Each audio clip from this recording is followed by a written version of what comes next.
ఓం శుక్లాం బలధరం విష్ణుం శశివర్ణం చతుర్భుజం ప్రసన్నవదనం ధ్యాయేత్ సర్వవిఘ్నోపశాంతయే.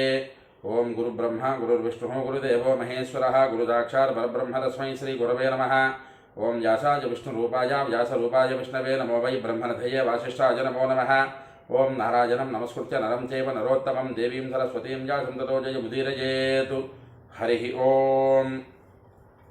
ప్రియ భగవద్బంధువులారా, ఆస్తిక మహాశైలారా, విష్ణు పురాణానికి మనం స్వాగతం పలుకుతూ, ఆత్మానం రథనం విద్ధి, శరీరం రథమేవతు, బుద్ధింతు సారథం విద్ధి, మనః ప్రగ్రహమేవచ. మన ఆత్మ, మన శరీరము, మన బుద్ధి, మన మనస్సు ఇవి అన్నీ కూడా ఒక రథంలాగా మారితే, ఆ రథాన్ని అధిరోహించినటువంటి శ్రీమన్నారాయణుడు మనకి సద్బుద్ధిని సద్గతులను కలుగుజేయుగాక అని మరొకసారి మనం స్మరణలోకి తెచ్చుకుంటూ విష్ణు పురాణం 22వ అధ్యాయంలో ఉన్నాం. ఈ 22వ అధ్యాయంలో మహావిష్ణువు తాలూకు చతుర్విధ విభూతి వర్ణనం అనేటటువంటి ఘట్టం దగ్గర మనం చెప్పుకుంటున్నాం. ఈ విషయంలో భగవంతుడైనటువంటి ఆ విష్ణువులు వారు ఆయన దగ్గర నుంచి వచ్చినటువంటి బ్రహ్మదేవుడు నియమించినటువంటి పృథు చక్రవర్తి దగ్గర నుంచి, ఆ నియమ పాలనకి బద్ధుడైనటువంటి పృథు చక్రవర్తి బ్రహ్మదేవుడు తాలూకా ఆజ్ఞానుబద్ధంగా ఆ బ్రహ్మదేవుడు తాలూకా ఆజ్ఞను శిరస ఆయన పరిపాలించేటటువంటి రాజ్యంలో సమస్త ప్రాణికోటికి కొంతమంది రాజులని బ్రహ్మదేవుడు అభిషేకించారు అని అభిషేకిస్తూ సర్పాలకి, నాగులకి, దిక్కులకి, అలాగే ఏనుగులకి, పులులకి, అడవికి, మనుషులకి, దేవతలకి, ఎవరెవరు ప్రజాపతులకి, ఎవరిని ఆ వర్గానికి రాజుగా అభిషేకిస్తారో బ్రహ్మదేవుడు వారు, ఆ రాజు అయినటువంటి ఆయన బ్రహ్మ ఆదేశానుసారంగా రాజ్య పరిపాలన చేస్తూ సర్వకాలముల యందు ధర్మాన్నే అక్కడ ప్రజలందరి చేత ఆచరింపజేసేటట్టుగా ఉండాలి అన్నట్టుగా ఆ ఘట్టాలు నడిచేటటువంటి విధానంలో ఉన్నాయి. ఇక్కడ కిందటి వీడియోలో మనం చెప్పుకున్నట్లుగా తైలియం పృథివీ సర్వ సప్తద్వీప సపస్థన యథా ప్రదేశ మధ్యాపి ధర్మతః పరిపాల్యతే. సప్తద్వీపాలుగా సమస్త దిక్పాలుకలచే పట్టణాలతో ప్రకాశిస్తున్నటువంటి ఆ భూమి నేటికి కూడా ధర్మయుక్తంగా హద్దు మేరకుండా పరిపాలించబడుతోంది అన్నటువంటి ఘట్టం దగ్గర కిందటి వీడియోలో మనం ఆపుకున్నాం. అయితే ఇక్కడి నుంచి వచ్చినటువంటి ఘట్టం చాలా విశేషణంతో కూడుకున్నటువంటి ఘట్టం. చతుర్విధములైనటువంటి విభూతి వర్ణన ఆ ప్రారంభానికి బీజం ఇక్కడ పడుతుంది ఈ అధ్యాయంలో.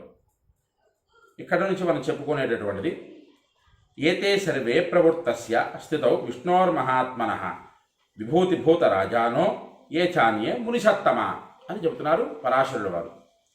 మునిప్రవరుడైనటువంటి ఓ మైత్రేయ మహర్షి, మహాత్ముడైనటువంటి విష్ణువు ఎల్లప్పుడూ విశ్వపరిపాలనయందు ప్రవర్తిస్తూ ఉంటారు.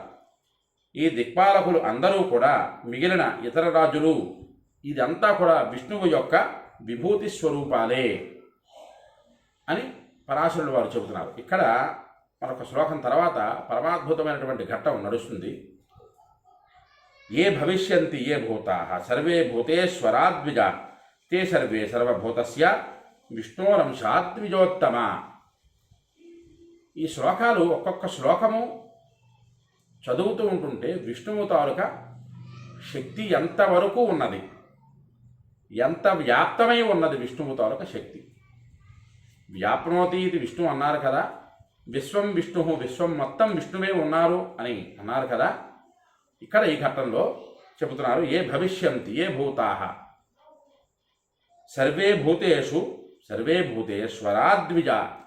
ఓ ద్విజప్రవర, ఓ విప్రోత్తమ, ఓ మైత్రేయ మహర్షి, ఇప్పుడున్న అందరూ పరిపాలకులకుతో జరిగిపోయిన కాలంలో రాజులుగా ఉన్నవారు, జరగబోయే కాలంలో రాజులు కాబోయేవారు, భూతపతులు అందరూ కూడా సర్వభూతాత్ముడైనటువంటి విష్ణువు యొక్క అంశలే అని చెబుతున్నారు పరాశరుల వారు.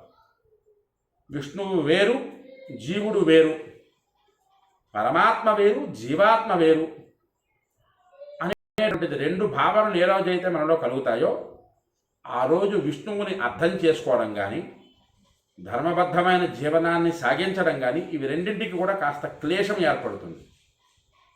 ఎందుకు ఏర్పడుతుంది? ఇక్కడ చెప్తున్నారు మైత్రేయ మహర్షి, పరాశరుల వారు మైత్రేయ మహర్షికి సమస్త భూతములకు భూతపతులకు అందరికీ మానవులకి సర్పాలకి అన్నిటికీ కూడా ఆయనే జరిగేటటువంటి కాలంలో నడిచేటటువంటి రాజుల దగ్గర నుంచి జరగబోయే కాలంలో ఉండేటటువంటి రాజుల వరకు ఇంతకుముందు ఇప్పుడు ఫాస్ట్ అంటూ మనకి ఆ భాష ఇంగ్లీష్ భాష సరిగ్గా రాదు, కానీ జరిగిపోయిన జరుగుతున్న జరగబోయేటటువంటి రోజులలో ఎవరైతే పాలకులుగా ఉంటారో, ఎవరైతే పాలించబడుతూ ఉంటారో వీరందరూ కూడా విష్ణువు తాలూకు అంశలే.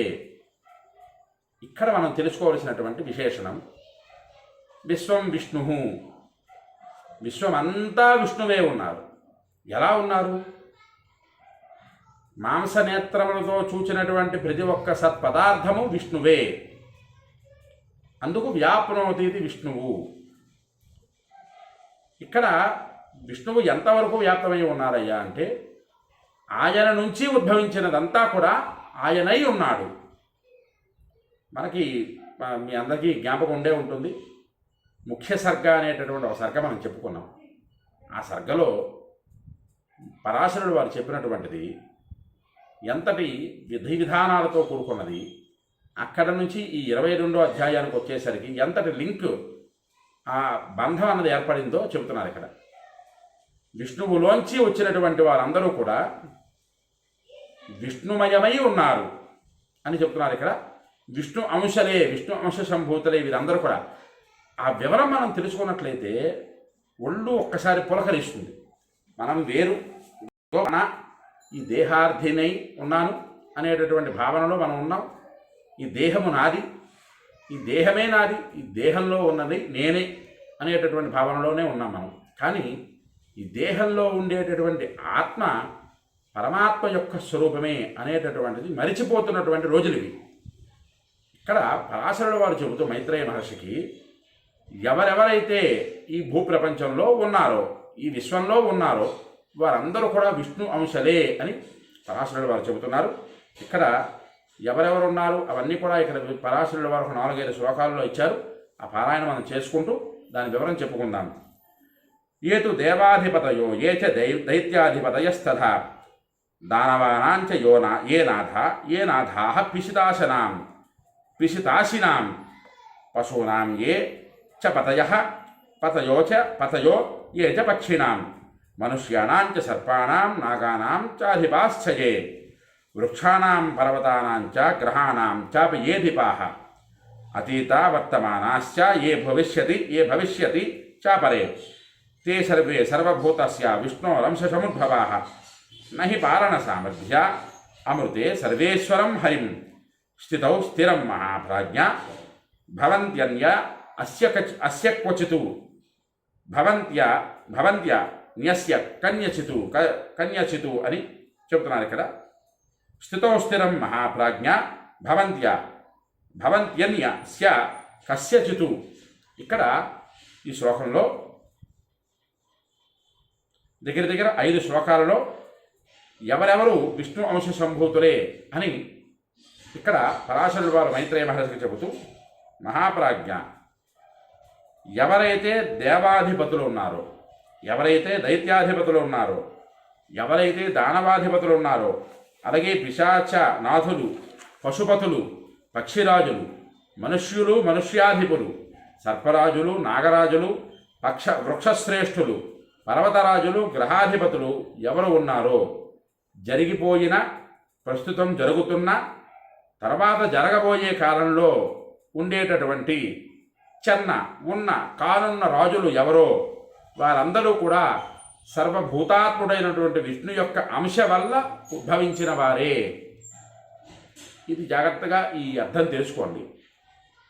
బ్రాహ్మణులు, వైశ్యులు, శూద్రులు, అలాగే క్షత్రియులు, మిగతా ఇతరత్రా వారు, ఇవి ఎక్కడైనా పురాణంలో ఎంతవరకు వచ్చాయా? ఎక్కడా రాలేదు కదా. సరే, ఇక్కడ దేవతలు, దేవతాధిపతులు, ఋషులు, ఋషియాధిపతులు, మనుష్యులు, మనుష్యాధిపతులు, సర్పాలు, సర్పరాజులు, నాగులు, నాగరాజులు, వీటిల్లో భేదం చెప్పారే తప్ప మానవులలో ఎవరైనా భేదం చెప్పారా ఇంతవరకు ఈ పురాణంలో? ఎక్కడా లేదు. ఏ పురాణంలో కూడా మానవులలో వీరు నీచులు, వీళ్ళు అధములు, వీళ్ళు ఉత్తములు అని ఎక్కడా చెప్పలేదు. ఎవరి ఉపాధి పట్టించి వారిని సంస్మరణ చేసుకోవడం వలన వారు జీవితాన్ని ఉద్ధరించుకున్న వారు అవుతున్నారు. ఆ ఉద్ధరించుకున్న వారందరూ కూడా భగవత్ పాదాల చెంతకు చేరుతున్నారు. అందులో బ్రాహ్మణ, వైశ్య, క్షత్రియ, శూద్రులు ఎవరైనా సరే భగవంతుణ్ణి ఆరాధన చెయ్యండి, భగవంతుణ్ణి భక్తితో అర్చించండి. అలా చేసిన ఎవరైనా సరే భగవంతుడి దగ్గర నుంచి, పండితుడి దగ్గర నుంచి పామరుడి వరకు ఎవరైతే భక్తితో భగవంతుణ్ణి ప్రార్థన చేస్తారో వారికి భగవంతుడి తాలూకా ఆశీస్సులు ఖచ్చితంగా దొరుకుతాయి. అందులో ఎటువంటి సంశయము లేదు. ఎక్కడా దీనికి పక్కత్రోవ పట్టేటటువంటి ఆలోచన విధానం లేదు. పురాణంలో ఇంతవరకు మనుష్యాధిపతులు అంటే మనుష్యులను పాలించేటటువంటి రాజులని అన్నారు తప్పిస్తే మనుష్యులలో వీరు ఉన్నారు అనేటటువంటిది పురాణంలో ఎక్కడా లేదు. అది మాత్రం జాగ్రత్తగా పట్టుకోండి. అలాగే వీరు అందరూ కూడా విష్ణు అంశ సంభూతులే, విష్ణువు నుంచి వచ్చిన వారే అని చెబుతూ రక్షణ చేసే సమయంలో పరిపాలనా సామర్థ్యం సర్వేశ్వరుడైన హరికి తప్ప మరి ఎవ్వరికీ ఉండదు. కాబట్టి అట్టి శక్తి స్థిరంగా విష్ణువునందు మాత్రమే ఉంటుంది. సృష్టి చేసే సమయం, స్థితి చేసే, రక్షణ చేసే సమయం, లయం చేసే సమయం, ఈ 3 భాగాలు. ఈ 3 భాగాలలో విష్ణువే ఇంతవరకు ఉండి నడిపిస్తున్నాడు, ఇక మీదట ఉండి నడిపిస్తున్నాడు పురాణంలో అని చెబుతూ సృజత్యేష జగత్స్రష్టౌ స్థితౌ పాతి సనాతన హంతి చైవాంతికత్వే చ రజస్సత్వ అధిసంశ్రయ. సత్వరజస్తమో గుణాలు, రజో సత్వతమో గుణాలతో కూడుకున్నవాడై ఈ సనాతనుడైనటువంటి విష్ణువే సృష్టి సమయంలో జగత్తును నిర్మిస్తాడు, జగత్పాలన చేసే సమయంలో రక్షిస్తాడు, లయం చేసేటటువంటి వేళలో ఏదైతే సృష్టి తన ద్వారా వచ్చిందో అదంతా కూడా తనే పుచ్చుకుంటాడు అని చెబుతూ చతుర్విభాగ సంసృష్టౌ చతుర్ధా సంస్థితస్థితౌ ప్రళయంచ కరోత్యంతే చతుర్భేదో జనార్దన. ఇక్కడ చతుర్విధ విభూతులు, భగవంతుడి తాలూకా చతుర్విధ విభూతి వర్ణనము ఇక్కడ మనకు తెలుస్తుంది. ఈ ఘటనలో చతుర్విభాగ సంసృష్టౌ, తను సృష్టి చేయాల్సిన సమయంలో 4 భాగాలుగా సృష్టిని చేస్తున్నాడు భగవంతుడు. జనార్దనుడు విశ్వసృష్టి వేళలలోనూ విశ్వరక్షణ వేళలలోనూ 4 విభాగాలుగా ఉంటారు. చివరకు విశ్వలయ వేళల్లో కూడా 4 విభేదాలతో ఉండి ఆయన నిర్వహిస్తారు. సృష్టి చేసేటటువంటి సమయంలో 4 రకాలుగా, అలాగే స్థితి చేసేటటువంటి, పోషణ చేసేటటువంటి సమయంలో 4 రకాలుగా, లయం చేసేటటువంటి సమయంలో 4 రకాలుగా ఆ విష్ణువే తనని తాను మార్చుకుంటూ ఈ సృష్టిని యావత్తు నడిపిస్తున్నాడు అన్న ఘట్టం దగ్గర మనం ఆపుకుందాం. ఇంకా ఎదరఘట్టంలో సృష్టి చేసేటటువంటి సమయంలో 4 విధాలుగా ఎలా చేస్తున్నాడు, బ్రహ్మగానే మారి బ్రహ్మదేవుడు తలరాత రాస్తున్నాడు కదండి. ఇప్పుడు మనం చూస్తున్నటువంటి సినిమాల్లో ఒక బొమ్మను బట్టి ఇలా గనేస్తే అయిపోతుందా? అది కాదు కదా సృష్టి క్రమం అన్నది. మనం చెప్పుకున్నాం, బ్రహ్మాండ సృష్టి క్రమం ఇదంతా కూడా పూర్వఘట్టాలలో మనం చెప్పుకున్నాం. సృష్టి చేసేటటువంటి సమయంలో భగవంతుడు ఏ విధమైనటువంటి విభూతులలో మనకి దర్శనమిస్తాడు, పాలన చేసేటటువంటి సమయంలో భగవంతుడు ఏ విధమైనటువంటి విభూతులలో మనకు దర్శనమిస్తాడు, అలాగే లయవేళలో కూడా భగవంతుడు ఏ విధములుగా మనకి విభూతి వర్ణనంతో దర్శనమిస్తాడు అనేటటువంటిది ఎదరఘట్టంలో చెప్పుకుంది. ఎందుకంటే పరమాద్భుతమైనటువంటి ఘట్టం ఎదరఘట్టం. రేపే ఎందుకు మనం చెప్పుకుంటున్నాము? ఇవాళ హనుమత్ జయంతి. ఈ హనుమత్ జయంతి దశమి, వైశాఖ బహుళ దశమి, వైశాఖ బహుళ ఏకాదశి రోజు భగవంతుడి తాలూకా చతుర్విధములైనటువంటి విభూతి వర్ణన గురించి తెలుసుకున్న నాడు మనం చేయవలసినటువంటిది, భగవంతుడు మనకి నిర్దేశించినటువంటి పురుషార్థములు 4, ధర్మ, అర్థ, కామ, మోక్షములు, వీటిని ఎలా సాధించాలి అనేటటువంటిది ఎదరఘట్టంలో వస్తుంది. అది ఏకాదశి నాడు చెప్పుకోవడం వలన మన జీవితం పావనమవుతుంది. అంచేత అందరూ కూడా ఈ వీడియోని ఫాలో అవుతూ ఉండండి. విష్ణు పురాణాన్ని మీరు వినండి, తరించండి, 10 మంది చేత వినింపజేసి తరింపజేయండి. మీ తాలూకా అమూల్యమైనటువంటి ఆశీస్సులను అందిస్తూ, మీ తాలూకా సపోర్ట్ని మాకు అందిస్తూ ఈ యూట్యూబ్ ఛానల్ని అందరూ కూడా సబ్స్క్రైబ్ చేసుకోండి. ఎవరికైతే ఈ వీడియో నచ్చుతుందో లైక్ చేయండి, షేర్ చేయండి, కామెంట్ చేయండి. విష్ణు పురాణాన్ని మీరు విని తరించండి, 10 మంది చేత వినింపజేసి తరింపజేయండి. హరి ఓం స్వస్తి.